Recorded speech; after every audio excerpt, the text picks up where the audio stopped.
नमस्कार, मैं अबरार खान यूट्यूब मंच से।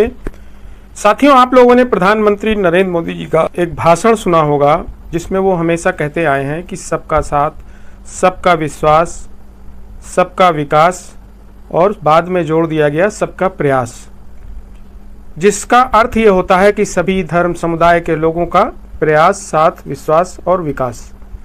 लेकिन ये सारी चीज़ें, ये सारी हदें टूटती हुई नज़र आती हैं असम विधानसभा के अंदर और वहाँ के मुख्यमंत्री के द्वारा। वो क्या बातें थीं, इस पे हम लोग आज चर्चा करेंगे, इसके बारे में हम आपको बताएंगे।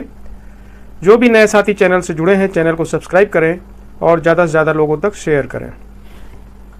तो साथियों, प्रधानमंत्री जी ने सबका साथ, सबका विकास, सबका विश्वास और सबका प्रयास पर पानी फेरने पर आमादा हैं हेमंत विश्व शर्मा। सरकार का वादा, प्रधानमंत्री का वादा, उसका कोई मायने नहीं रखता। मेरे अधिकारों की फिसलती जुबान की, संविधान की और संविधान की जो धज्जियां उड़ाई जा रही हैं मौजूदा वक्त में, असम के मुख्यमंत्री, केंद्र में सत्ताधारी पार्टी पार्टी के जो बीजेपी के ही चेहरा हैं असम में, हेमंत विश्व शर्मा। कल विधानसभा में हेमंत विश्व शर्मा ने क्या कहा, गौर कीजिए। खुल्लम खुल्ला किया, मुसलमान किया, हिंदू मुसलमान किया, चुनौती, चेतावनी, नसीहत, यह सब देते दिखे। एक समुदाय विशेष को ताल ठोकी। आप क्या कर सकते हैं? मैं एक पक्ष लूँगा, मैं एक का ही पक्ष लूँगा। आप क्या कर सकते हो? मियाँ मुसलमान असम पर कब्जा कर लें, ऐसा हम असम में नहीं होने देंगे। मियाँ मुसलमान, जो वहाँ पर बंगाली बोलने वाले मुसलमान हैं, उन्हें मियाँ मुसलमान कहा जाता है। और एक ही मूल निवासी, यह दो अलग अलग फ़र्क किए जाते हैं। असम में जो असमिया बोलने वाले मुसलमान हैं, यह हमारे हैं, बाकी सब बिहारी हैं। उसमें नागरिकता भी है, वोट भी दे रहे हैं, वह बेईमान भी हो जाता है। प्रधानमंत्री जब लगातार ताल ठोकते हैं, यह सिर्फ प्रधानमंत्री के वादे तक की बात नहीं है। सरकारें आती हैं, सरकारें जाती हैं। देश ने कई प्रधानमंत्री देखे, लेकिन देश का संविधान एक है, वही देश की नींव है, बुनियाद है और हमारे अधिकारों का संरक्षक भी, और उसमें फंडामेंटल राइट भी हैं। उस पर तो कोई हाथ डाल ही नहीं सकता। और फंडामेंटल राइट्स में आर्टिकल 14 है, अनुच्छेद 14, राज्य किसी भी नागरिक को समानता के अधिकार से वंचित नहीं कर सकता। तो आप एक तबके के मुख्यमंत्री नहीं हो सकते।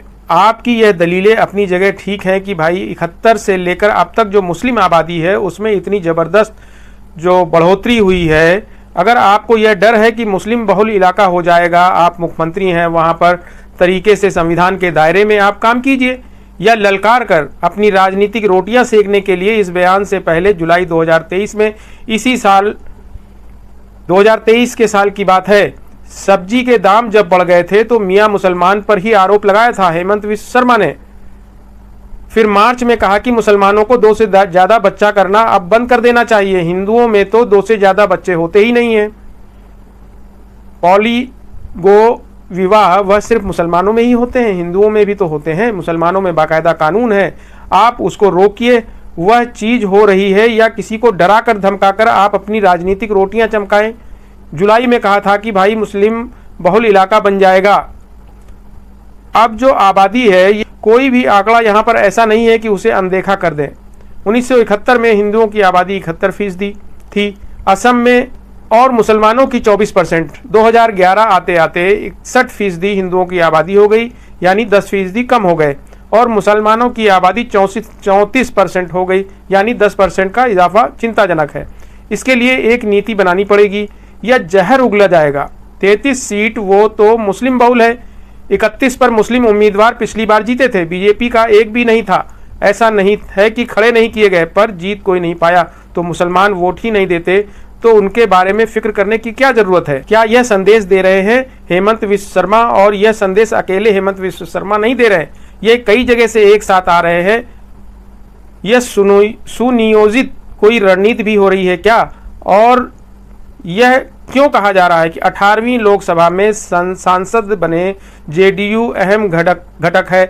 एनडीए में एक बड़ी बैसाखी, धर्मनिरपेक्षता का चोगा ओढ़कर चलते हैं नीतीश कुमार, लेकिन उनके सांसद देवेश ठाकुर जून में ही उन्होंने क्या बोला, अपने लोकसभा क्षेत्र में कहा कि भाई ऐसा है मुसलमानों, मैं आपका कोई काम नहीं करूंगा, वोट तो मुझे देते नहीं हो, मैं आपका काम क्यों करूं? नीतीश कुमार जी उस पर चुप्पी साध गए, कोई मजम्मत नहीं की। उधर आप देख लीजिए कंगना रनौत, किसान आंदोलन में लाशें लटकी हुई थी, पता नहीं कहाँ देखा उसने, या वो सांसद हो गई और बलात्कार हो रहे थे। कम से कम निंदा तो करनी चाहिए थी। बीजेपी ने एक विज्ञप्ति निकाल दी, नीचे कोई पदाधिकारी के ना कोई साइन, वह ऐसा कुछ नहीं था, पर कम से कम यह बात तो आई। नीतीश कुमार ने ऐसा कुछ नहीं कहा। शुभेंदु अधिकारी, उन्होंने तो कहा कि अल्पसंख्यक मोर्चा बंद कर दो, फायदा क्या है, यह वोट तो देते नहीं हैं। तो अब वोट के हिसाब से तय होगा। और सिर्फ आर्टिकल 14 की बात की है हमारे संविधान का, अनुच्छेद 15, वह क्या कहता है कि राज्य नागरिक के विरुद्ध धर्म, जाति, लिंग के आधार पर भेदभाव नहीं करेगा। यह खुल्लम खुल्ला क्या हो रहा है? अब कांग्रेस ने एफआईआर भी दर्ज करा दी है। आम आदमी अगर यह काम कर देता, अब तक वह जेल में होता। आम आदमी के खिलाफ ये एफआईआर होती, अब तक वह जेल जा चुका होता, जेल के अंदर बंद होता। आग भड़काने के लिए, विद्वेष फैलाने के लिए, जाति टकराव, धार्मिक उन्माद फैलाने के लिए, पर नहीं, सब होते देख रहे हैं। एफआईआर हुई है, अब एफआईआर कर दी, वह तो कांग्रेस ने की है। एफआईआर से क्या बात बन जाएगी? आरोप लगा रही है, दंगा करवाना चाहते हैं। मुख्यमंत्री, राष्ट्रपति को भी यह अपोजिशन की शिकायत पर संज्ञान लेना चाहिए। राष्ट्रपति ने आज संज्ञान लिया, भयभीत और डरी हुई हैं वह कलकत्ता में जो हुआ, और ठीक कहा, डर सबको लग रहा है हो क्या रहा है वहां पर, दंगे जैसे हालात हो गए। हालांकि अगर महामहिम राष्ट्रपति मणिपुर के बारे में भी यह बात कह देती, मणिपुर में भी क्या वह डर महसूस नहीं किया, भयभीत नहीं हुई? कारगिल का हीरो, कारगिल पर देश के लिए अपनी प्राण निछावर करने को तैयार जवान था, उसकी पत्नी को नग्न अवस्था में परेड कराया गया, बलात्कार किए गए, वहां महिलाओं के महीनों आग में झुलस रहा मणिपुर, तब नहीं डरी थी क्या राष्ट्रपति जी? पश्चिम बंगाल में जो हुआ होना नहीं चाहिए। और राज्य की सरकार की जो मिली भगत दिख रही है, आरजी कर कॉलेज के प्रिंसिपल को अभय दान देकर दूसरी जगह प्रिंसिपल बना दिया गया। संजय राय जो आरोपी है, वह उस मोटरसाइकिल पर घूम रहा था जो कोलकाता के पुलिस कमिश्नर के नाम पर रजिस्टर्ड है। एफआईआर में देरी, पोस्टमार्टम में देरी, माता पिता को गलत जानकारी देना, मतलब वह फेहरिस्त इतनी लंबी है कि बताते बताते काफ़ी टाइम लग सकता है। और फिर छात्रों का उग्र हो जाना, दंगे जैसे हालात हो जाते हैं। अब उसमें बीजेपी भी राजनीति कर रही है, पर जिम्मेदारी किसकी है? जिम्मेदारी तो ममता बनर्जी की है ना। लेकिन ममता बनर्जी क्या कहती हैं? अब उनका बयान, वह प्रधानमंत्री को ललकारती हैं और कहती हैं, मोदी बाबू आप बंगाल में आग लगवा रहे हैं, याद रखिए बंगाल में अगर आप आग लगवाएंगे तो असम भी नहीं बचा रहेगा। बंगाल अगर जलेगा तो बिहार, झारखंड, यूपी, उड़ीसा और दिल्ली में भी जलेंगे। नॉर्थ ईस्ट भी चुप नहीं रहेंगे, हम प्रधानमंत्री की कुर्सी हिला देंगे। अपनी कुर्सी का वो खुद ख्याल नहीं रख रही हैं और मर्यादा का आप धमकी देती घूम रही हैं ममता बनर्जी जी। आपको इस वक्त ढांढस बनाने की जरूरत थी कि आप वहां पर लोगों पर मरहम लगाने का काम करना चाहिए था। हेमंत विश्व शर्मा खुद आग उगल रहे हैं एक समुदाय के खिलाफ, वह ममता को क्या नसीहत दे रहे हैं? आपको विभाजनकारी भाषा बोलना शोभा नहीं देता।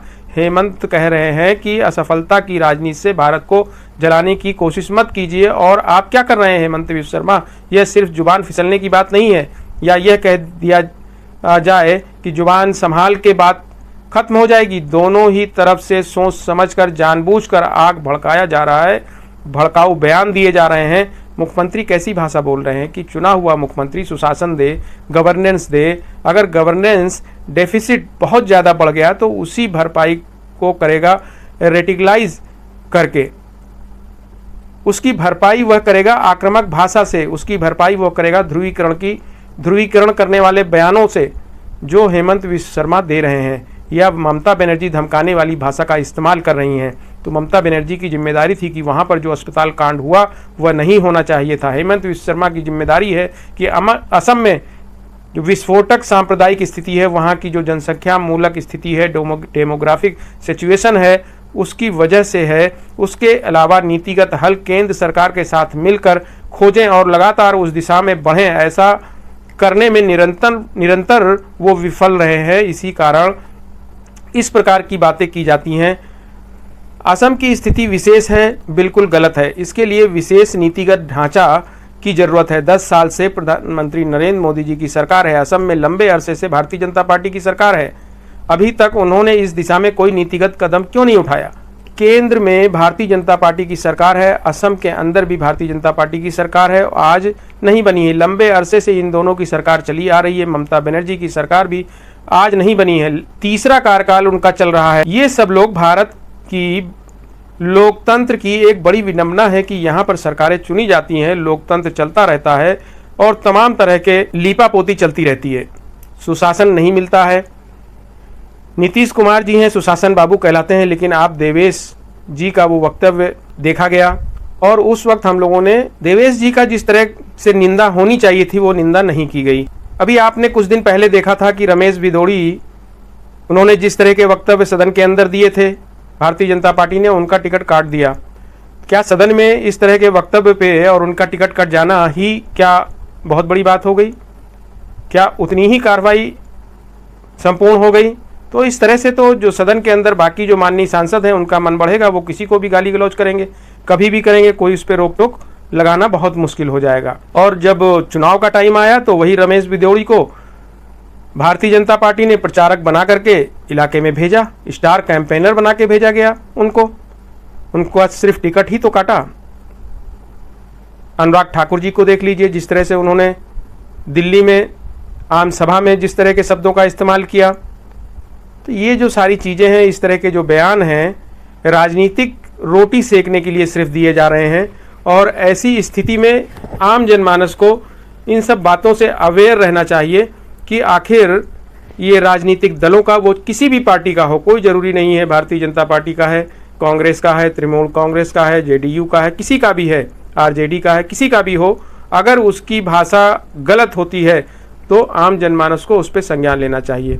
बहुत बहुत धन्यवाद। जो भी नए साथी चैनल पर जुड़े हैं, चैनल को सब्सक्राइब करें और ज़्यादा से ज़्यादा लोगों तक शेयर करें।